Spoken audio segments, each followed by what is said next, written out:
All right, we've got a packed agenda, so let's get started. Good afternoon, good morning. My name is David Daly. I'm a Sales and Go-to-Market Director here at eCapital Advisors. On behalf of our team and our great partners at Workday, thank you for joining us. We really do appreciate you carving out time in your busy schedules. Two quick logistical items on the front end. Firstly, we absolutely encourage Q&A throughout, and this will be facilitated using the chat feature.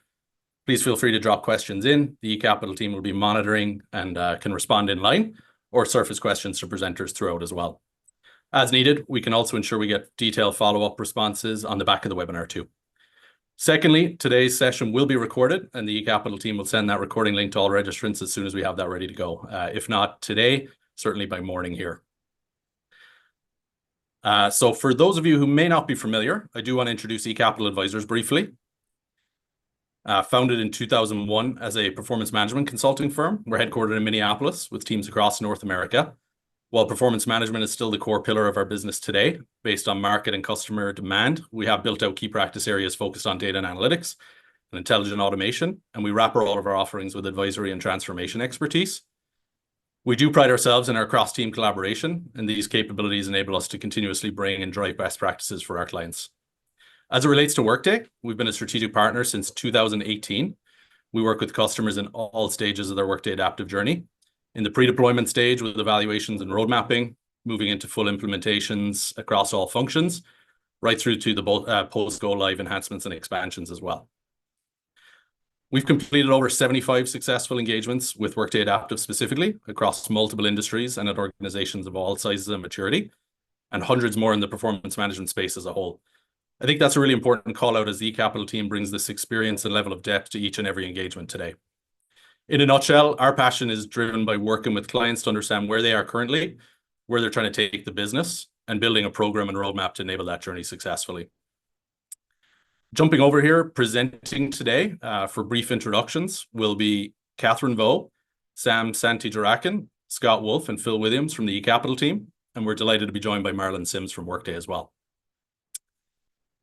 And in terms of agenda flow, our goal here is to highlight key use cases and focus areas that we consistently have coming up in our engagements as clients drive more and more impact with Workday Adaptive Planning. Catherine and Phil are going to hit on operational planning, including a quick demonstration here. Sam and Scott will follow a similar flow focused on workforce planning, and Marilyn will round us out by highlighting some exciting updates, both available today and coming in future releases from the product roadmap. We've built in a few minutes for Q&A at the end, but again, we encourage interaction throughout the session, so please feel free to drop those in. Thanks again for joining us. And with that, I will pass over to Catherine to jump into operational planning and the meat of the content here. Thanks, David. Well, let me share what operational planning is all about. Operational planning focuses on key day-to-day activities that drives the business and has a wider impact on revenue and related functions. It is a holistic view of planning across the business to give insights, make informed decisions, and ultimately drive more profits. Just to share a few key activities that are involved in operational planning. Sales planning, a critical component that focuses on setting sales targets, strategies, and tactics to achieve business revenue goals. Demand and supply planning, determine the number of units needed to be sold to meet revenue targets, while understanding market trends and impacts to supply chain to help drive profitability. Project planning, evaluate special projects that help optimize investments and growth in the business. Marketing planning, analyze and plan the right campaign mix to support and align the growth and sales strategy. Here are a few industry examples of where operational planning is used. Retail, inventory planning, customer demand to optimize supply capacity, perhaps for holiday seasons, help manage the cash flow. Healthcare, patient volumes to manage staffing requirements, such as admins and nurses, to service specialists like heart surgeons.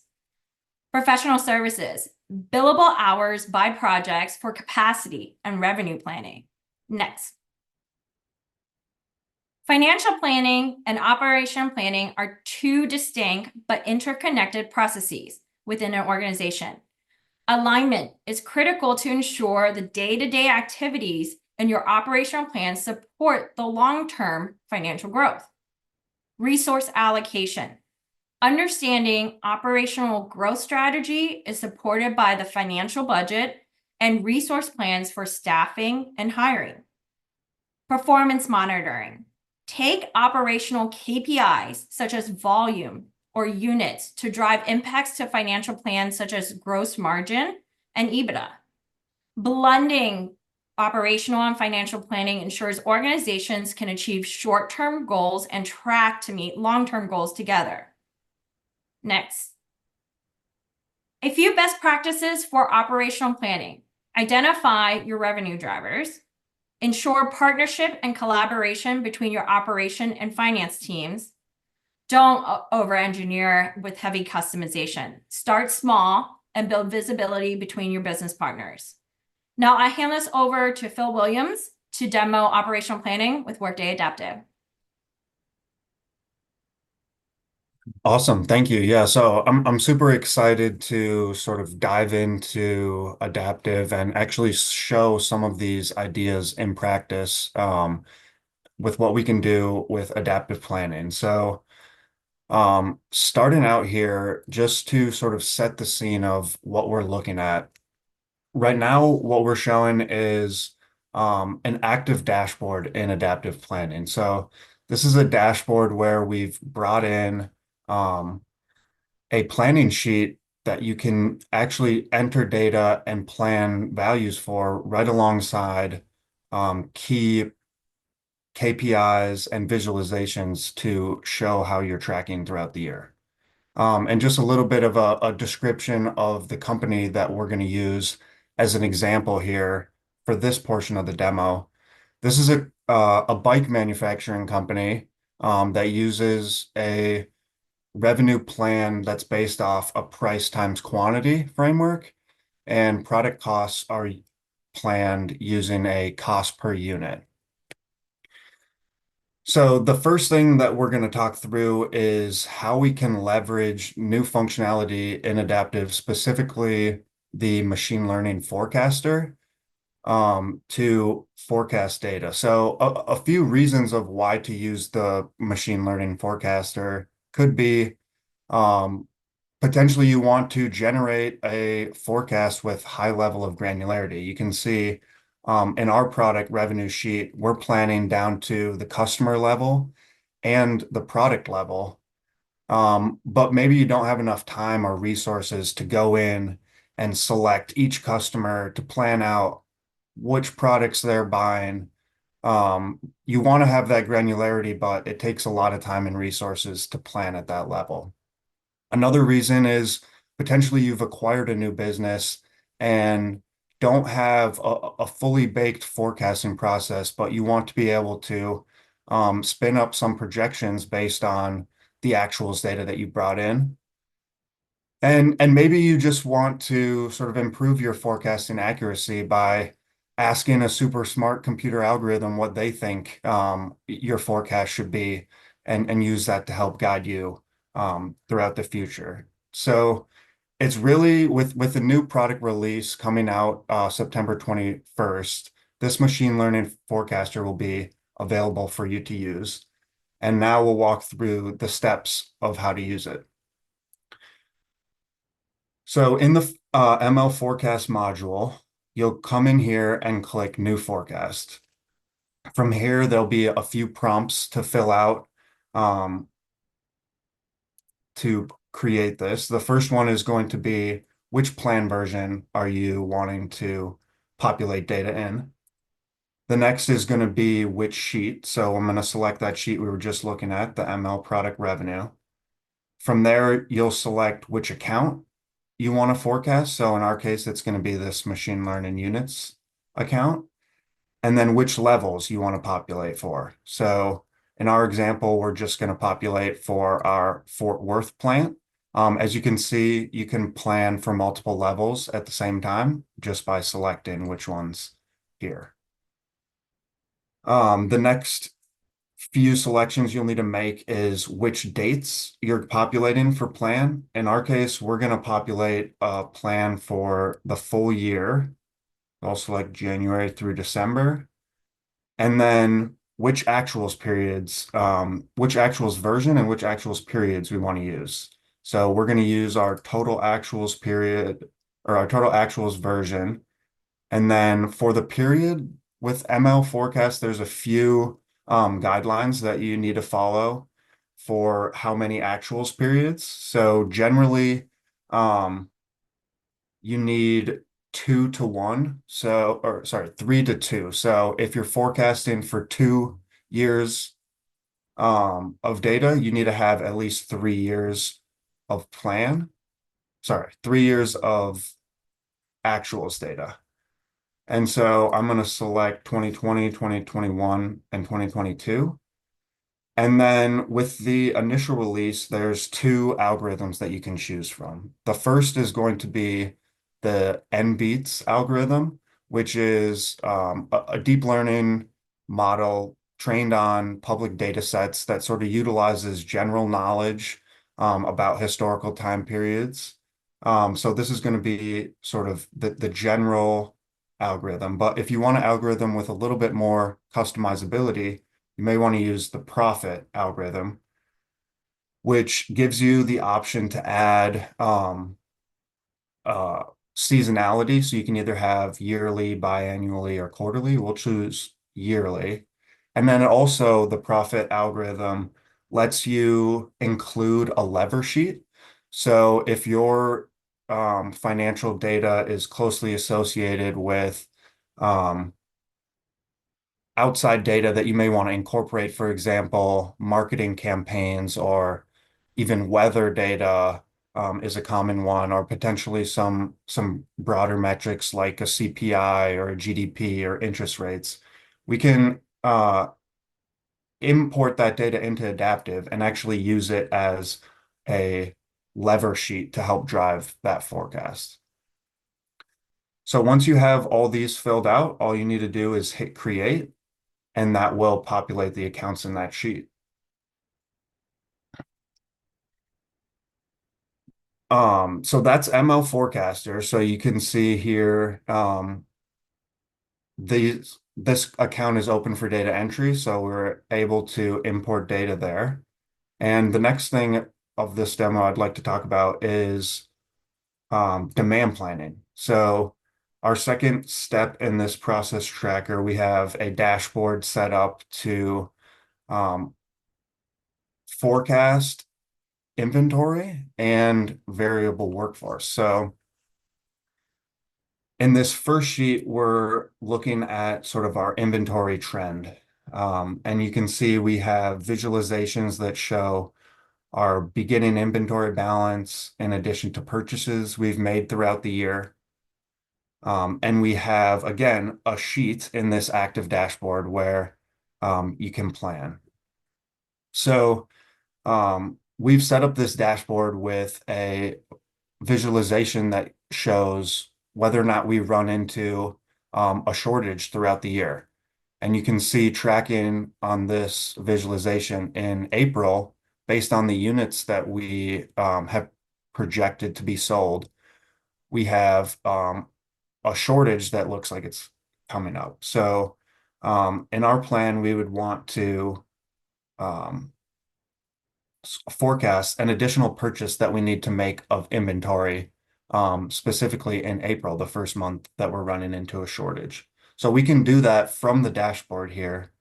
In this sheet, we can create a new row, select the supplier that we're planning to purchase the additional units from. We'll select frames as the inventory item that we need to make a purchase for, and then we'll say maybe let's plan for 300 additional purchases in April. And then, these inventory purchases may have impacts on our cash flow statement, not just our inventory management. So we have a payment term category here that we can select that will impact our cash flow. So from here, I'm going to save this row in the sheet.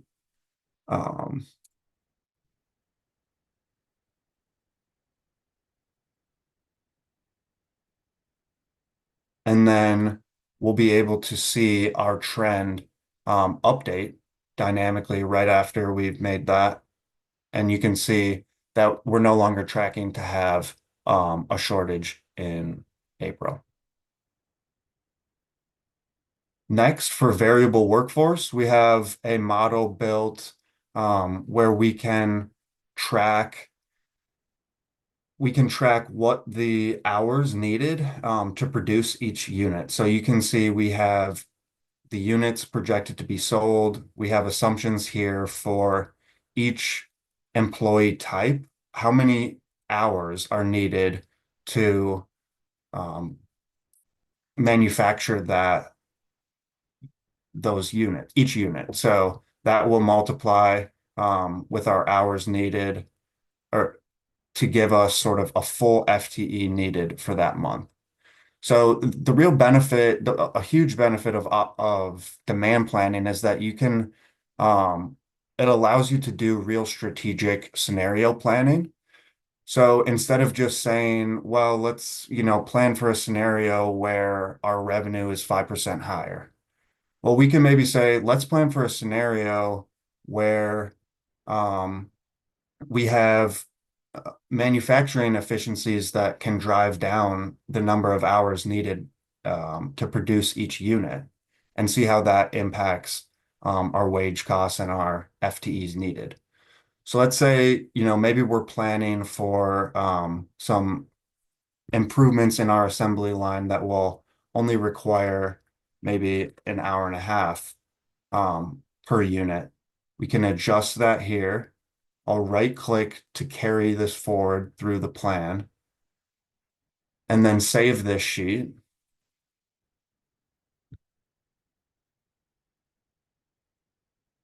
And we can see the FTEs needed went down. We can track our wages costs. Well, let's drill into this visualization and see, of the 14, how many of each type are needed. So you can see we need 9 assembly workers, 3 inspectors, and 2 supervisors. And that will really help sort of the individual plant managers make sure that they have enough FTEs to fully meet the demand of their business. So that's the end of my demo. We'll kick it back to Sam to talk about some workforce planning now. All right, yeah, thanks for that, Phil. Hey, everyone. Kind of similar to operational planning, what we want to kind of give you here is a taste of workforce planning via a short demo. It's going to be very high level. The idea here really is to show you the art of the possible, especially for those that have not seen the product before, right? So, but before we go into the demo, I do want to tackle a very common question that we get all the time. Simply is, what is workforce planning, right? So workforce planning is a distinct product or SKU of Adaptive. It operates as a separate instance of Adaptive planning that's connected to Workday HCM. So it's separate from your financial planning if you're using that today. And it's specifically designed to address the human resources planning needs of organization. Right? The key goal really is to help organization determine, do they need to buy, build, or borrow talent to meet their workforce demands, right? So buy, do we need to make new hires? Build, do we need to do internal training and upskilling of our existing workforce? Or borrow, leveraging contingent workers or contractors. And it's important to note as well is that workforce planning as a product compared to financial planning is aimed at different audiences and it has different objectives. So with financial planning that focuses on the management of financial resources, the target audience is very much finance and FP&A, while workforce planning, which focuses on the management of human capital, the target audience is HR, right? So with that, let's take a look at some of the key features to set these kind of two products apart. So with financial planning, you're looking at your standard annual budgeting, monthly or quarterly forecasting, ability to produce monthly or financial reporting, as well as be able to run what-if scenario planning, okay? Now, with workforce planning, Phil, if you could go to the next slide, we're looking at more things around talent forecasting, skill gap planning, as well as scenario planning or what ifs, right?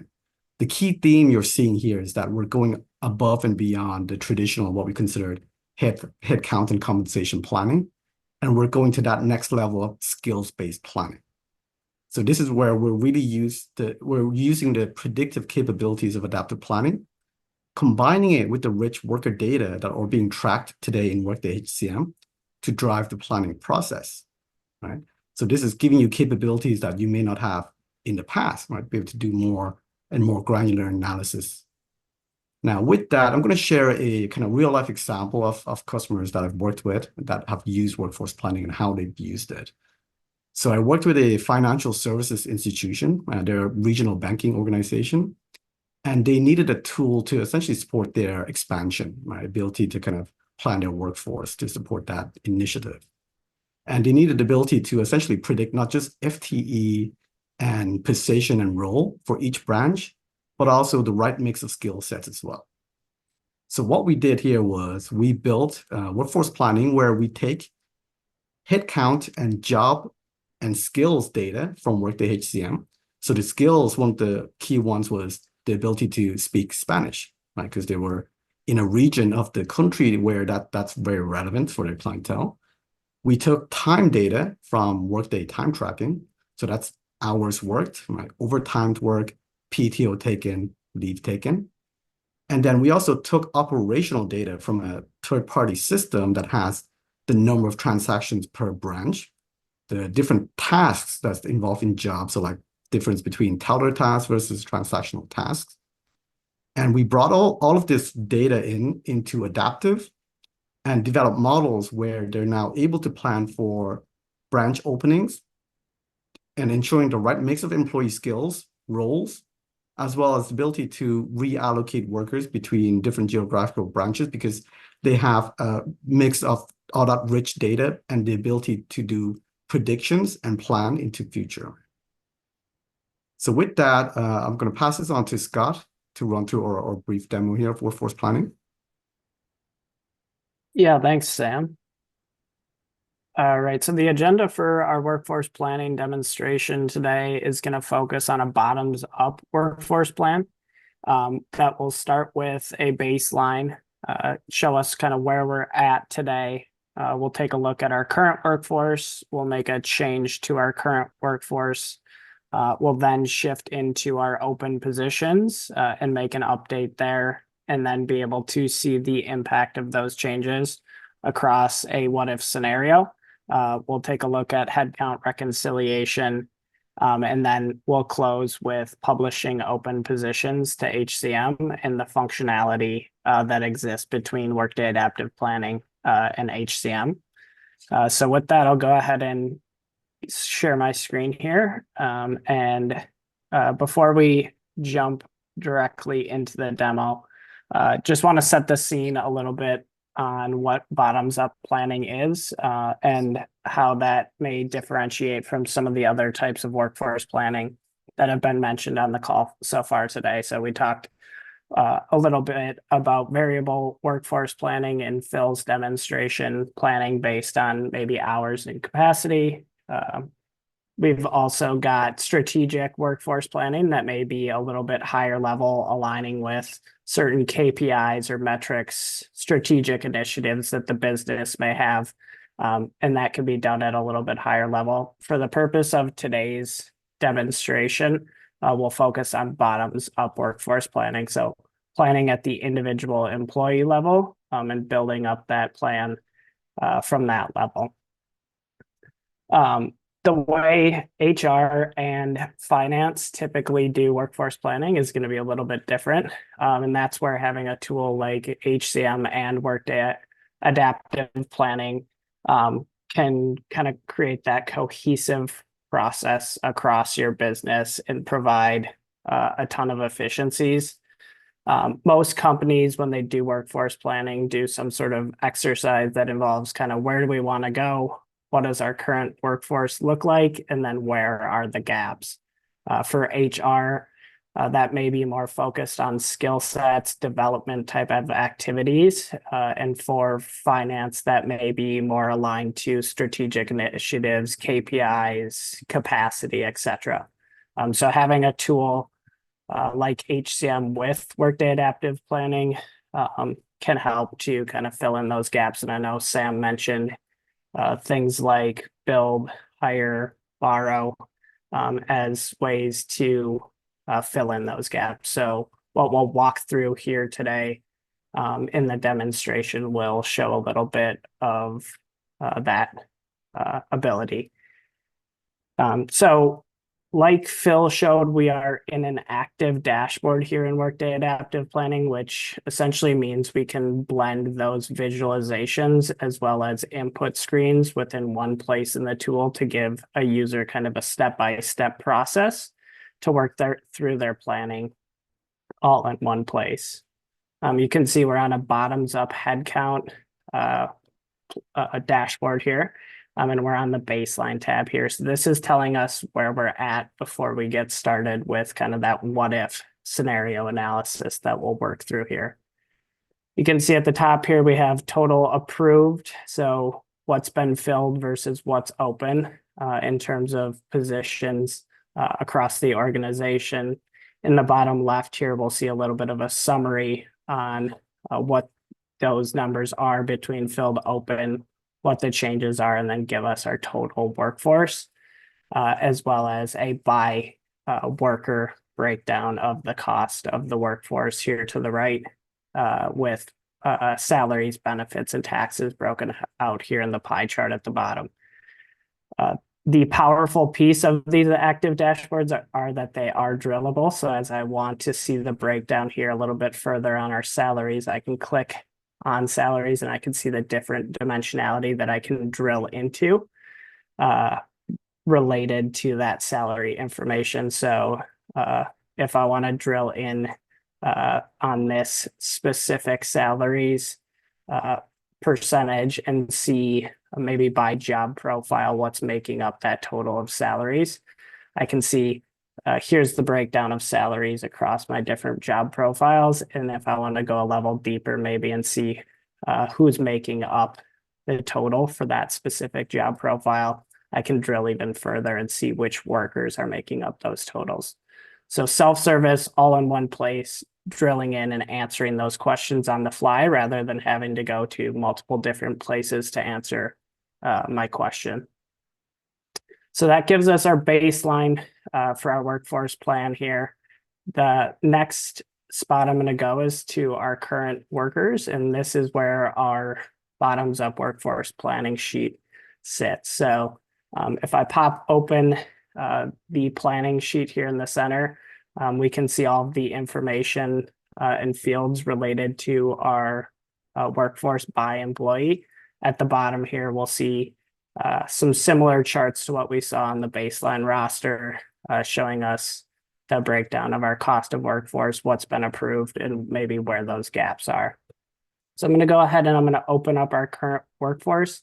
And for today's example, the update we're going to make is that we've just received information that one of our employees is going to be retiring as of September 1st. So we need to go in and make that change to that specific employee so that their calculations will stop as of their position end date. So we can see Teresa Serrano here on the second or on the 8th line, works on our finance team. She's let us know she's going to retire. So I can come into our workforce planning sheet. I'll select the row that she is on here. I'll go ahead and put a end date in for her position as of September 1st. When I go ahead and click save here, that's going to save the change, and all of my visualizations, KPIs, are going to update based on that change.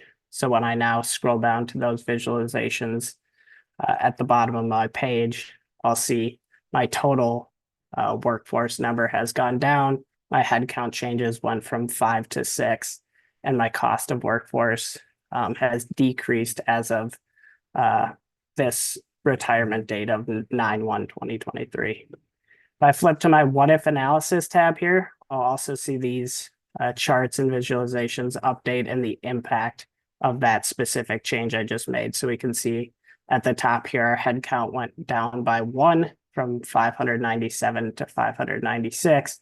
I can see the salary impact of that change, or the cost of workforce impact of that change. I can see that charted here at the top. So in a quarterly view, and then down at the bottom with a waterfall showing the impact of that specific change.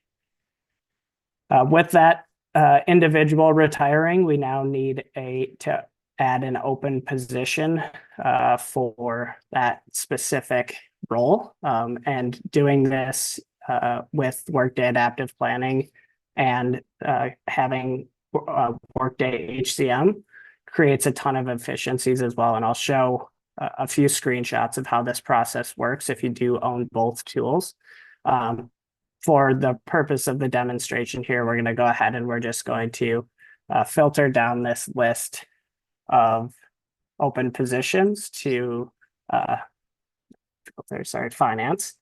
And then I am going to add an open position for the role that Teresa Serrano was in that just retired.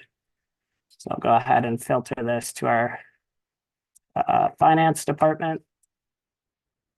And in doing so, that will filter down my list of open positions here. I'm going to go ahead and copy a position that's in here as a starting place as we're looking to fill this role. And then the important fields that I need to fill out here are when are we going to fill that position. So we had a retirement date of September. I'm going to go ahead and be optimistic here and say we're going to hire this position or target to hire this position by October. So I'll go ahead and put in the target hire date, the position start date, and when I click save, that change is going to publish.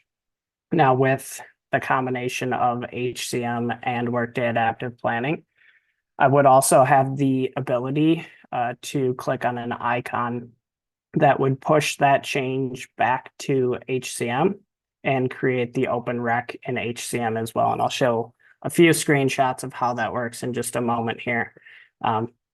Just want to highlight the what if analysis tab. Now that we've made that change, we have a new open position.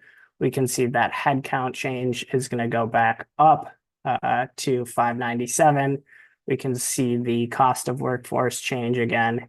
And if we come down to the baseline to plan waterfall here, we can see the impacts of that update, all real time right in the dashboard. The final tab here is a headcount reconciliation tab.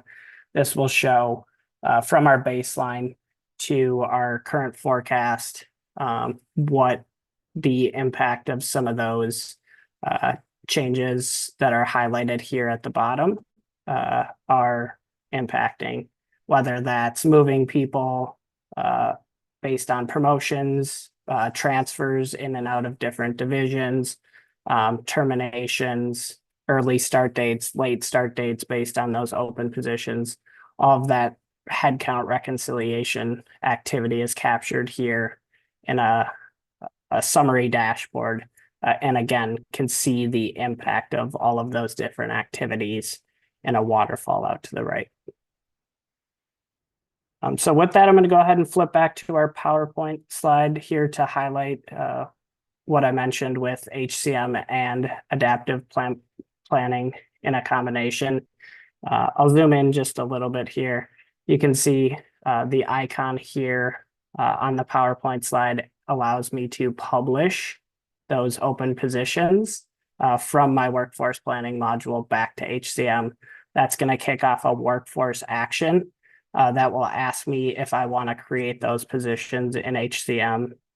The expedite workforce action in the bottom left-hand corner here would allow me to skip any sort of business processes or approvals that we need in HCM to kick off that process. If I do leave that unchecked, if there are business processes or approvals that need to happen in HCM for those positions to get created, that would kick off an action in HCM for the users to go in and approve those.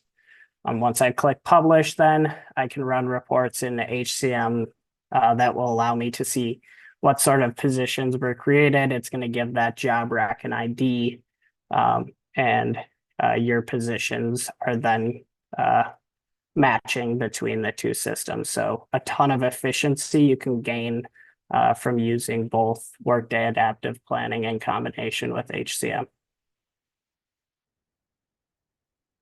All right, so that concludes the demonstration for workforce planning. I'll kick it next to Marlon to highlight the Workday Adaptive product roadmap. Excellent. Thank you very much. Then if you want to stop sharing, then I should be able to share my screen. Apologies, I'm not in the deck there. I have some forward-looking statements, so I wanted to be clear that I control kind of that access there. So give me one moment.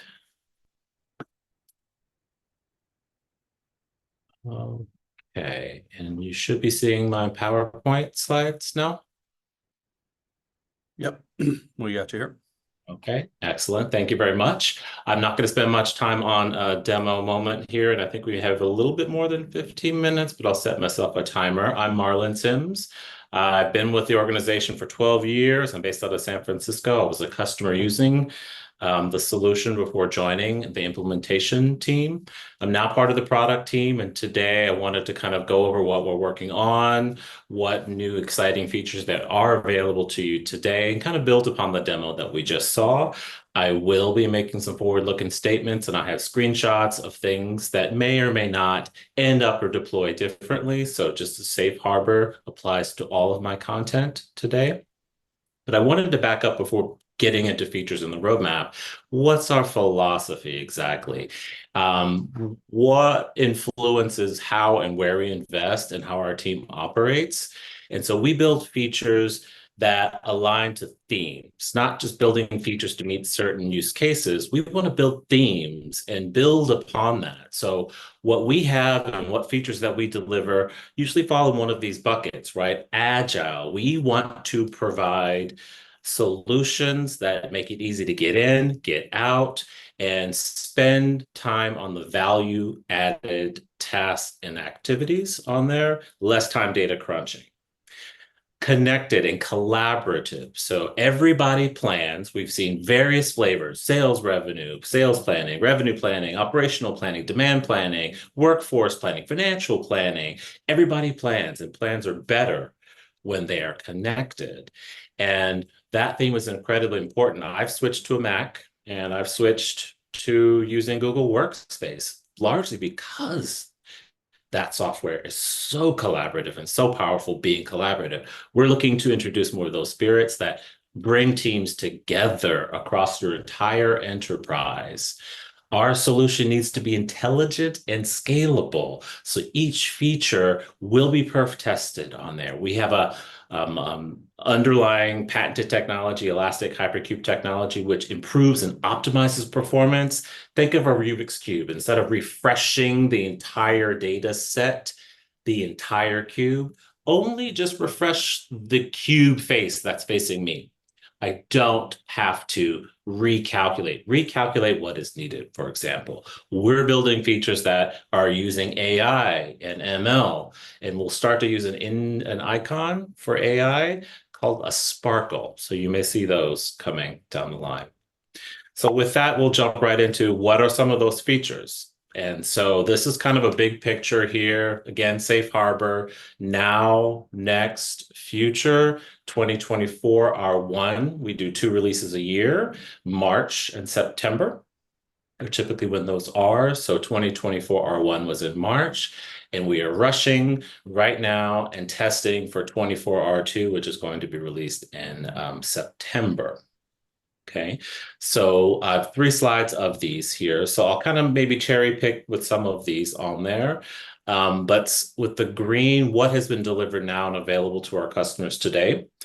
Scenarios, personal what-if scenarios. This is something that customers are incredibly excited for. They've asked for this, and I'm happy and excited to see this. This allows, I don't know how the teams may be fully familiar with how versions. Data can be stored and partitioned into various versions, but those versions can kind of follow a global access rule. I can create my own scenarios, fire off 2 or 3 scenarios.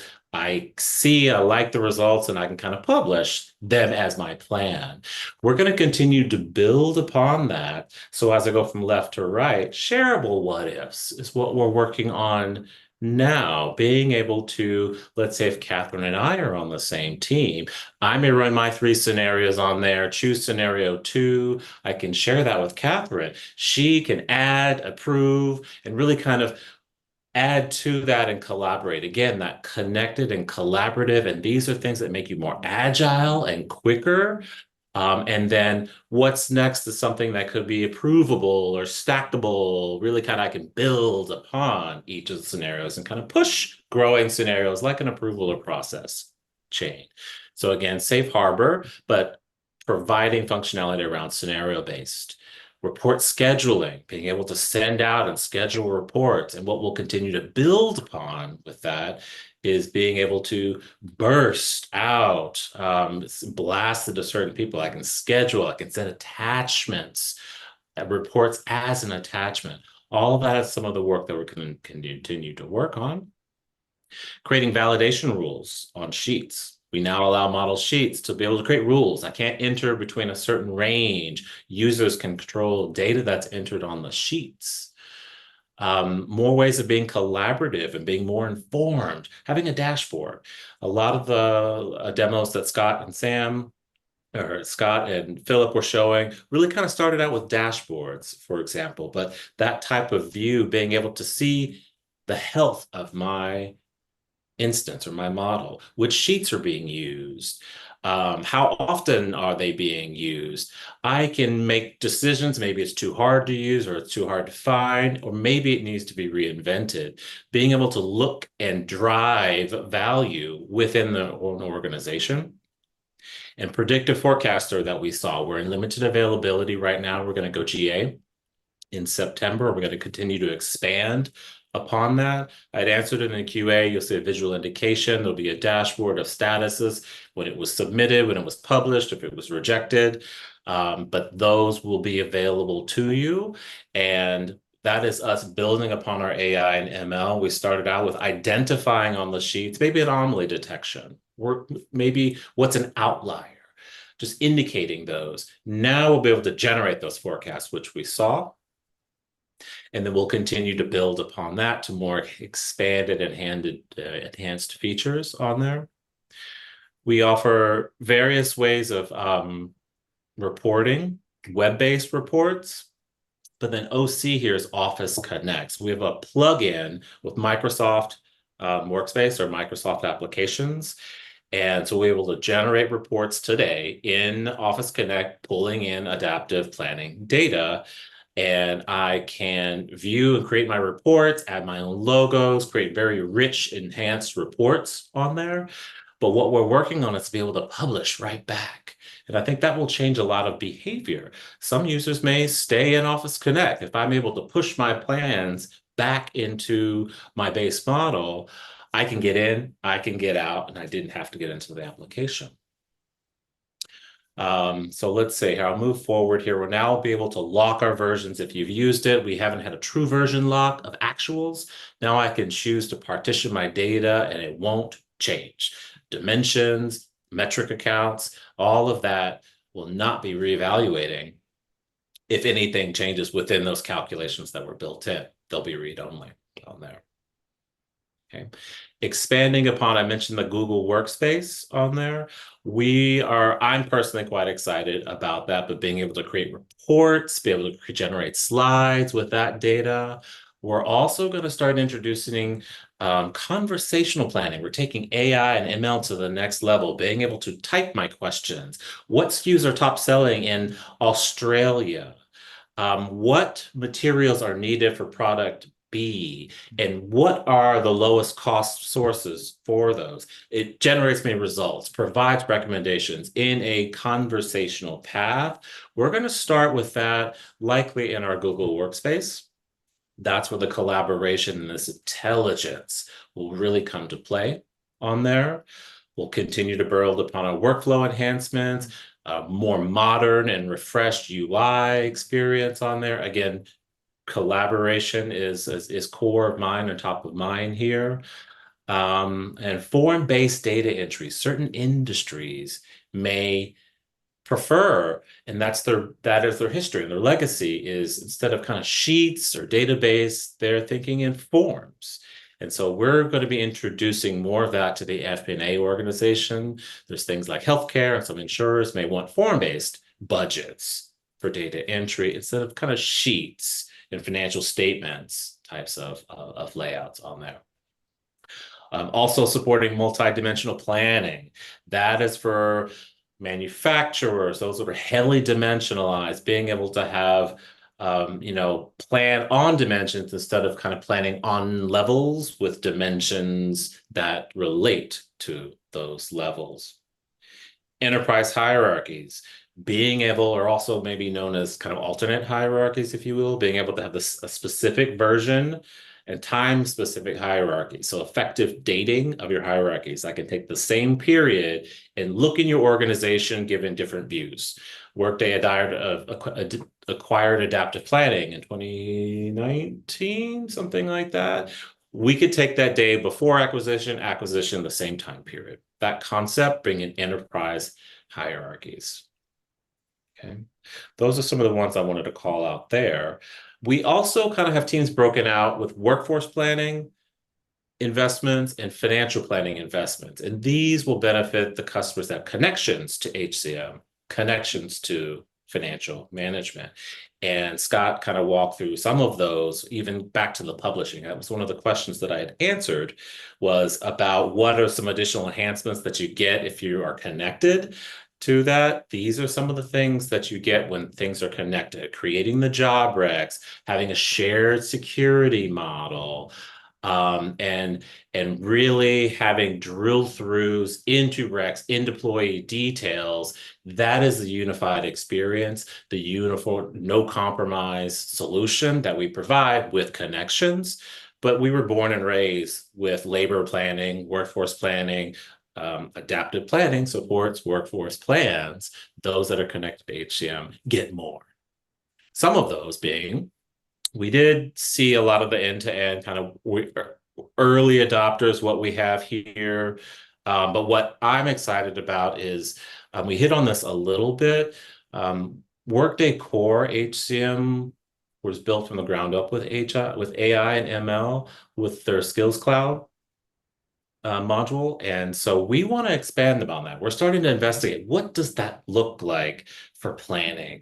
So I think there was a comment that was mentioned out there about there's learning, I need employees or workers that speak Spanish, right?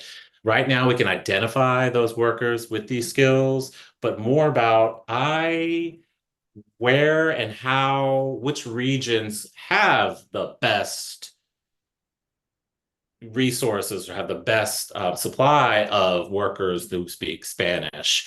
That's the kind of, where do we go with that? So we're going to continue to figure out, and we have a design partner groups to work with particular use cases. What does that look like for you? And ultimately being able to plan and budget by positions and skills as a dimension, not necessarily, I need these skills in these regions, and then we can kind of plan down at those levels. So very different evolution in how we think about that, as well as top-down planning.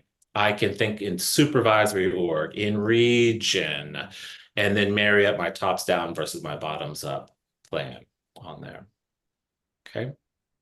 For those that are connected to finance or to financial management, we deliver what we call a planning configuration manager, which provides that interface to quickly stand up a model for planning, setting up the security model, setting up the data model. All of that is a quick, easy deployment, easy unified security model. We have user sync. We've already delivered that with those customers connected to HCM, but now we recently offered that for our financial management. And that allows you to really maintain synchrony between the different applications in the data stores. It's a single data model on there. And that is something that we'll continue to enhance and work on. Office Connect, we've expanded that to support more metrics and features within financial management, but also expanding those to our customers that have Accounting Center, which is much more sophisticated, larger data sets on there. Being able to publish large amounts of plans, right? Large data sets via streaming and APIs. These are things that we're bringing to customers today. And then building upon our Office Connect to support more models, different translations, to have multiple even instances in the same worksheet. Okay. And I'll check for questions in a moment here, but I wanted to highlight some of the technology. This one is my last slide that I have prepared. So this gets a little more technical. I'm not as technical, but those who may be interested, this is the work that we're doing around technology, a lot of back-end things. So I don't always share this with all of our customers, but I think it's important in terms of where we're going, the sophistication and the parity we're making within our core Workday products. So we have recently started to offer in limited availability IMPL, our implementation tenants. Right now, it's typically product and sandbox, but the core Workday way is to have a true implementation, a sandbox, and then a production environment, that hierarchy there, where I work and build out and kind of promote into production from IMPL, for example, or from sandbox. That is something that we have recently rolled out. We've got great success. We're migrating customers into this environment, and that work will continue to work as we go forward. We have what's called kind of a tenant lifecycle management, being able to refresh. That's the synchronization, refreshing sandboxes, getting preview features before in your production item, a preview in tenant, getting those before and not in production. These are the directions that we're going to create this tenant lifecycle management that really aligns with the rest of Workday core on there. And then also being able to sync your Workday groups. So that's managing security, users' permissions in one area. We call that kind of a unified access model or uniform unified access model. We're going to continue to create that synchronization between one place where I set up users, set up security, definitions, set up metadata, set up dimensions and soup orgs and such, and I manage it in one place, manage my security to those. That is the ease of use and the agility that we were talking about. Okay. And then let's move forward here to being able to cloud data warehouse connector, agnostic for any external cloud data source. We're super excited about having a partnership with things like Incorta. They helped us develop this feature, being able to drill into your cloud data source, your cloud data warehouse like Snowflake, Databricks, Incorta. Whatever that might be, we can support that drill through in there, as well as supporting expanded drill through functionality through multiple systems. That's TBD. What will that look like? Is what we're working on at this time. So maybe I'll leave it there in consideration of time. I think we have about 7 more minutes, and we plan for 5 minutes for Q&A. I'll go ahead and stop sharing there, and I'll turn it back over to the team. Thank you. Yeah, that's fantastic, Marlon. Really appreciate that. Thanks for running through that. Some exciting updates coming where I know our customers are super pumped to utilize some of this today and in the future. So to Marlon's point, we do have some time here for extra Q&A. We've been answering some questions in the chat and the Q&A feature here. We can stay on here for a few minutes and absolutely take more. So please feel free to drop those in. Otherwise, final slide here as well. We have some contact information up from the eCapital team here as well. We'd love to connect with you and your Workday contacts, understand where you're at in your journey and put our lens on that as well. So if anyone wants to connect further, we have some contact information here about us, and we'd love to further the discussion. So we'll stay here. If any questions come up, we can address them. Otherwise, if we don't see anything flow through, we'll again reiterate, we'll make sure we get you the recording, as well as a shareable link across your team as well. So thanks again for everyone's time today. Really appreciate it.